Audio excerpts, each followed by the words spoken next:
Did you know that there is a shortage of programmers in the games industry right now?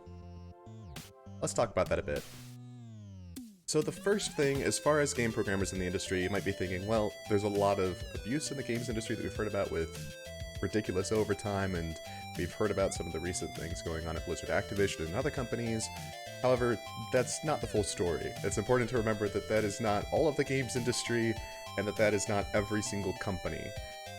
So, first off, I just think that it's important to mention that, and to say that's not everywhere, that's not everyone, that's not even every subdivision of every company where you've heard about horrible things going on. So, let's just kind of put that out there and move forward. So, what I really want to talk about are for people who are really interested in getting into games, hey, this could be your time. This could be the time. If you are interested in game programming specifically, where you can find an in at companies where maybe you wouldn't have found that before. Now you might be wondering, well, where did all the programmers go? They didn't just vanish into thin air. The answer is actually pretty simple. In general, they've been going to big business. I don't think I could give details, but I was just hearing recently about one game company where they finished up the game project, it was a grueling process, and what happened? All the programmers went to Facebook. And the reason is because it's like, hey, we can get better pay, it's less stressful, and we're happy with that. So there are people where that's kind of what they're looking for, and also it can make sense because unfortunately there are a lot of game companies and where it's the norm for overwork. I can say that I'm thankful that I don't work at one of those companies, and I know that we're not the only company where that's the case. Unfortunately, it may be that because there are enough companies where there's this very big overwork mentality and the stress, that that's become an expectation, and so people are stepping away from the games industry. It might also be, hey, I want more financial stability for my family. I certainly cannot claim to know the reasons for every person stepping out of it, but I can say that for me, with my life goals, I've been passionate about this since I was I started looking into game design as soon as I could use the Warcraft 2 level editor at probably 4 years old, and then started getting into programming around 11, 12. So for me, this has been my life. And if you're the same, this could really be your time to jump in. So what I really want to talk about is how do you actually know if you are ready to get into professional game programming? Now, I cannot claim to speak for every company that exists. I cannot claim to say, hey, I've got decades of experience and I can tell you exactly what people are looking for, but as somebody who's just gotten into the industry and absolutely loves it, works with a great team, I can give you some different pieces. And actually, my most valuable discussion would come from an experience shortly before I got my current job. So unfortunately, I can't find the original video, but I was a part of CGDC Virtual 2020, that's Christian Game Developers Conference, and I had a talk with Nathan Blair, who is he's the head of Games for Love. He's worked with Xbox as a producer, and he's a really cool guy. And so I went into this conversation, which was basically, I'm gonna pull up some of the message text. It was a career workshop. And so I was talking with him about, here, I guess I can just throw up these. Let's see, is there anything here that I couldn't show? No, it's all fine. So yeah. So I ended up taking this career workshop, and I was like, okay, you know what? I don't know about my programming experience, but I know, and I think I would be really good at and enjoy quality assurance. So I'm going to look at getting into QA.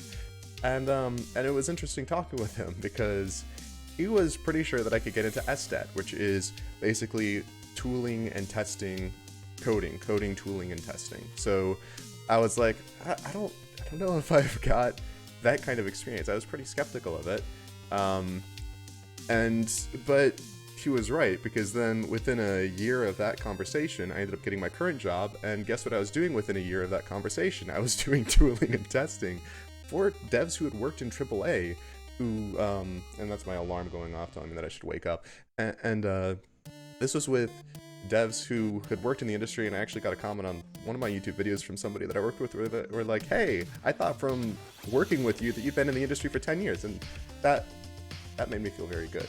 So the thing is, though, that I had no idea if I was ready. I had no idea if I could actually get into the industry or do any good, to where I was like, yeah, I'm not even going to look at applying for programming because I just imagine that they have all this pixie dust. And I talk about that a little bit in my first vlog, in the thought process of, can I run with giants? And then realizing I can. Now, I have no idea where you're at. I have no idea what level of experience you've got. I have no idea if you've ever released any game projects. I have no idea if you've ever written code specifically for games, or if you just like the idea of games. I don't know. So I guess that the first thing is that I would say I'm not going to direct this video towards people who have had a fleeting thought of, wow, I like playing games, I'm sure that working on them is just as fun. I'm going to direct this video to people who have actually worked on game projects, who are actually passionate about that, and who have actually really pursued that. So the first thing that I would say is that if you have already got game experience, if you've already been working on games and releasing things, that puts you ahead of a lot of people. Because games have different needs, they have some different focuses from business software, from corporate software. There are different kind of considerations and things that you have to do with that. And so that's a benefit. And just being able to say, hey, here are games that I worked on is big. Now, something else that, again, I would mention is that there is a shortage of programmers in the games industry. So even if you're thinking, I'm not sure how good I am, especially if you can find a networking person or somebody to connect with, this could be your time. I'm not even sure if I ought to say this, but because I know that there's enough of a shortage, I'm going to put this out there. I'm actually going to, this might be a terrible idea, this might be one of my worst ideas ever. I'm going to actually give you my email address, because I would love to build up a list of people who are programmers who need some work. Feel free to email me and to send me your resume and portfolio. Now, if you're looking for just, hey, I just want to get involved in a project, I might be able to get you involved in volunteer. If you're looking for a job, then just, I would assume that. I would start by assuming you're looking for paid work. And so feel free to send me your info. I can't guarantee, hey, I'm going to get you something. But I just know enough people who are looking for people where they would probably just be happy to get some resumes in their hands, to be perfectly honest, because it's hard to find people right now. So yeah. Feel free to use me as a contact, and I'll see what I can do. No guarantees. There's no guarantees that you send me your email, or you send me an email with your stuff, that you're getting anything. I can't guarantee that at all. But there's a lot of people who are looking for programmers, and there's that shortage. So again, how do you know if you're ready? One of the things is that, again, you can just apply and see how people respond. You can talk with people in the industry who are interested in it and be like, hey, where I'm at. I certainly cannot promise to be able to talk with everyone, so I would probably be more so, hey, I got a question, I'm going to make a video about it. But if you have any questions that you'd like to ask me or send me an email, maybe I could even look at doing some reviews on video and talking about here's what is done well, here's what's not. Let me know in the comments if you'd be interested in that. But how do you know if you're ready?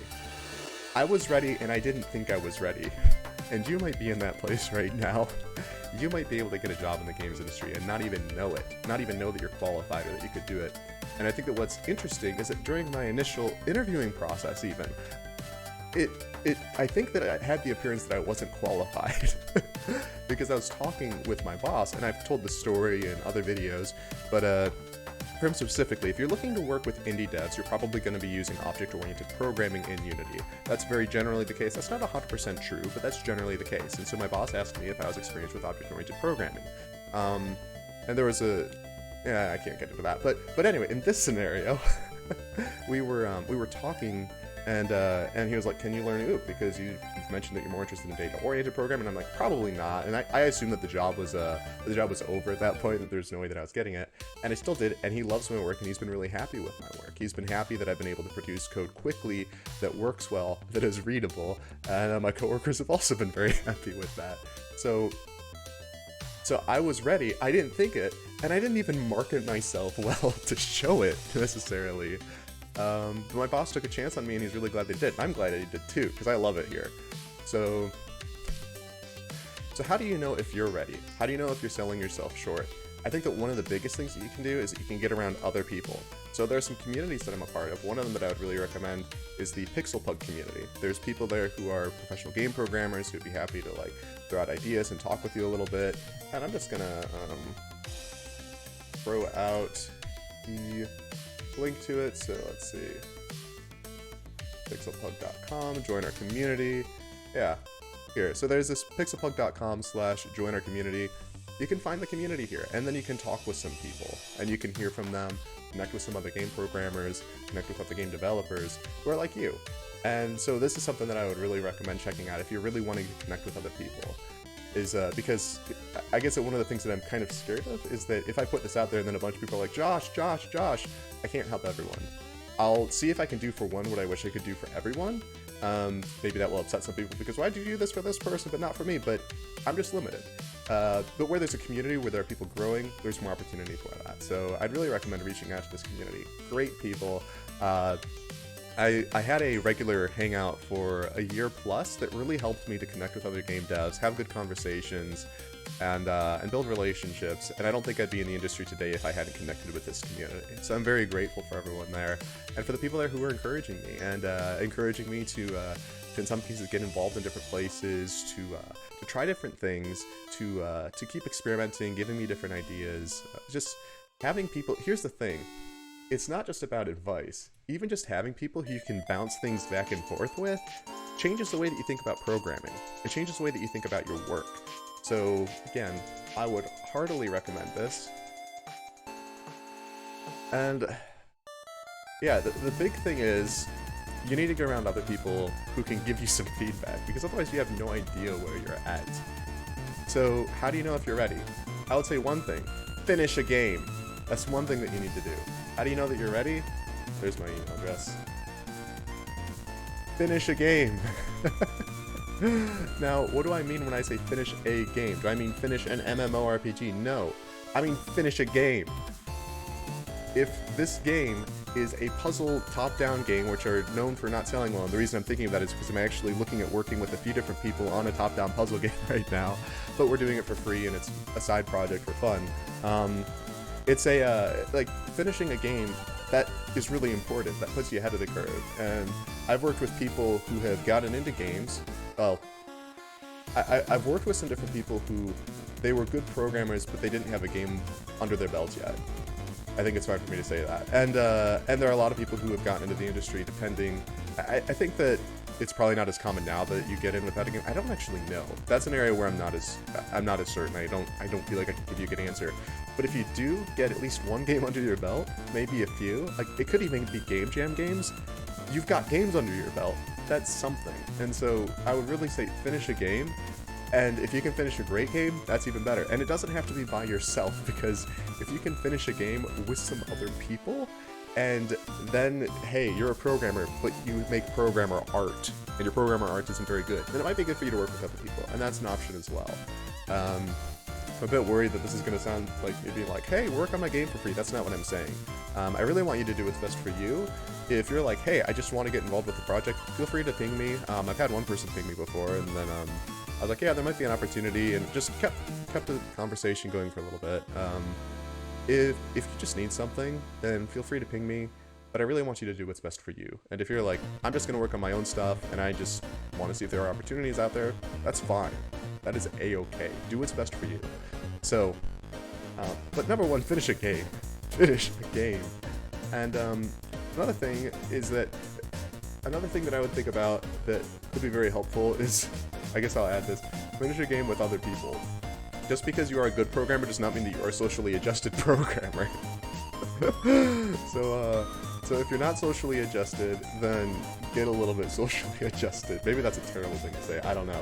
But I've heard stories of programmers working on teams where somebody, like you have a level designer who ends up breaking the repository, and then it's followed up by a bunch of swearing and yelling. And I guess I don't know if this is worth saying, but I know that there are problems with inside the game industry, depending on where you go, of abuse of programmers. But I think it's also worth mentioning that unfortunately there are programmers who are the abusers as well.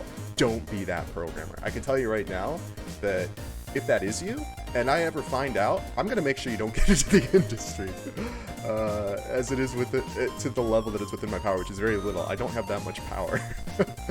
But if I find out that you are abusive and that you're not, especially if you're not changing. If you're changing, like, people change, and I recognize that. But if you're an abusive person, I'm not going to work with you. And if anybody ever was like, hey, what about this person? And I know that, I'm not going to recommend you. So work on your character. Heck, you know what? Like, finish the game, finish with other people, work on your character. I feel like maybe this is a silly thing to say, but just hearing the horror stories, it was amazing to me. Just in working with some of the people that I've worked with, one of the biggest things that they mentioned, they were happy with the quality of our work. They were happy with that, and then they also were like, "You guys are good to work with." Like, if this happened anywhere else, there would have just been yelling and swearing. If you work on your character, that lifts you above. Not everybody. I'm not saying that everybody in the games industry sucks or is a terrible person. There are so many amazing people in the games industry who I'm just honored to have met, and who I would just love to hang out with. Where I'd just be like, "You're such a cool person." Like, I would just be happy to hang out with you and talk. Like, we wouldn't even have to do anything game related. You just are a cool person. There's so many people like that in the industry. So I really want to emphasize, there are so many amazing people in the industry. If you're not one of them, work on that. If your character is flawed, if you're like, "You know what, I have this issue where if somebody, maybe you're not working in a games job and you have a tendency to yell at people, that's not okay." You know, that's a terrible example. I don't think that anybody, I don't know. That's so outside of like how I generally function, about how I think. I get passionate about things. Whenever I've gotten overly passionate, there's a conversation, I apologize, and I'm like, "Sorry." Like, I try to make sure that I catch that, and there's only like maybe 3 times that I can think of that I've done that. And then I think that there was an understanding that it wasn't attacking the person, I was like, "This matters," but I still got not too invested, but I'm not, there are like a few cases where I can think of where I really was not tactful, and I apologized afterwards, because it happens. I hate that, but it happens. Anyway, yeah, work on your character, finish a game with other people, and I would say also, I'm gonna say give it a go, and again, you don't want to, what I hope this doesn't come across as, or what I hope doesn't happen from this video, is that a bunch of big companies get emails from people who have never released a game and never done any games work, being like, "I want to make your game." There's a shortage to where honestly that might work better than it has in the past. I don't know for sure, but I guess I just want to say again, like, finding game programmers is hard right now. Like, there are, again, there's in some cases just mass leavings, and in general, it's just finding game engineers, finding groups who will do game engineering. That's hard right now. So if you're a person who has game programming experience and wants to get into the industry, this could be your time. And yeah, I'm not sure where to go from there on that, because there's so many different factors. It depends on what you're trying to get into. I think that I'll repeat something that Nathan Blair said to me in that career workshop, and that was, if you think about it in terms of a quest, who would you send on the quest? Like, would you send this person on a quest? Would you send yourself on a quest? If you're like, "Hey, you know what? I'm a great programmer and I know what I'm doing," here's a simple question. Would you send yourself on a game development quest, on a game programming quest? Or here's another way to just put it. Would you hire yourself? And maybe you're as skeptical of yourself as I am, because in the past I probably would have answered no, I wouldn't hire myself. Before I got this job, I would be like, "I'm not going to hire myself for game programming. I don't know what I'm doing," but it was just because I thought that there was magic pixie dust that programmers in the industry had that I didn't, and that's not true. You have as much pixie dust as anyone else, which is to say, you don't have pixie dust, I'm sorry. But they don't either, so yeah, I have some other videos that talk a little bit about getting into programming and starting off with that. I think that I'm just repeating myself at this point. But yeah, games industry has a shortage of programmers. Become a programmer that people want to hire. Make a game, and I would say give it a go. And I'll also repeat this offering. Feel free to email me. And what I'm going to do is I'm just going to keep a list of, like, if you want to send me your resume, I'm not saying I'm going to get you a job, or absolutely for sure. But if I get up a list of resumes, I can at least be like, "Hey, here are people who have contacted me who are interested in doing game work." I can at least send some of that info out. And I think that could be valuable. I can also sift through them a little bit. If you're looking for feedback, so here's what I'll also add to that, is that ask me for whatever you want. If you're like, "Hey, could you review my resume on stream," or something like that, or on video, feel free to ask me for that. It's just that my answer might be no, because I'm limited on time. So ask me for whatever you want, just know that it might be followed up by a no. So I'd much rather you ask for something and then me say no than for you to not ask for something that potentially I could have done for you and helped you out with. So ask me anything, just know that the answer might be no, and be ready for that, and that's okay. So it doesn't mean that there's anything wrong with you, or, oh no, you're not worth my time. It's like, yeah, everybody's worth my time. It's just that I don't have time for everyone. I wish I did. That'd be cool. But yeah, I don't. So I think I'm gonna wrap it up there. Games industry needs programmers like you, assuming you're a good programmer. If you're a crappy programmer or a jerk, then the games industry doesn't need you for sure. But yeah, I would love to see you inside the industry. I would love to work with you. I would love to build that connection and to help other people who maybe think that there is no option for them find that option and get in. So hope that you have a fantastic rest of your day. Again, feel free to email me if you think that's really awkward and uncomfortable and like a big thing to do. Go for it anyway. Worst case, again, is that I can't do anything. I'm not gonna be like looking at it and being like, don't get this person in. The only thing that would keep me from, the only reason that I would ever do that is if you are legitimately a mean person. That's the only thing that I could think of where I'm like, man, this person's actually a jerk. Like, I don't want to work with them. No, but yeah, you have value, and you might be way further along than you think that you are. I just imagine if you're where I was a year ago, or 2 years ago now, where I was talking with Nathan Blair and I was like, I don't think I'm ready for SDET. And then within a year, I got a job where I was doing exactly that. Yeah. It's kind of funny to look back and see that. He saw that that was something that was an option for me and I didn't. He was like, yeah, you could look into SDET. And I was like, I don't think I'm qualified for that. That's cool. So yeah, I'm just rambling. Hope you have a fantastic rest of your day. Feel free to leave me any comments if there's anything that you'd like me to talk about specifically, and I also don't want to overstate my experience. Like, I'm not hiring programmers myself. I could get you involved with some volunteer projects, but I know that there's a lot that I have to learn. I know there's a lot that I have to see and to get into. There's a lot of experience that I don't have, but I also realize that I have enough experience where maybe I can help you take your next step. And if I can help you take your next step, then that makes me happy. And I'd be happy to do that. So, have a great day, and take care. Stopped at the end of the music. Oh, crap, another one started.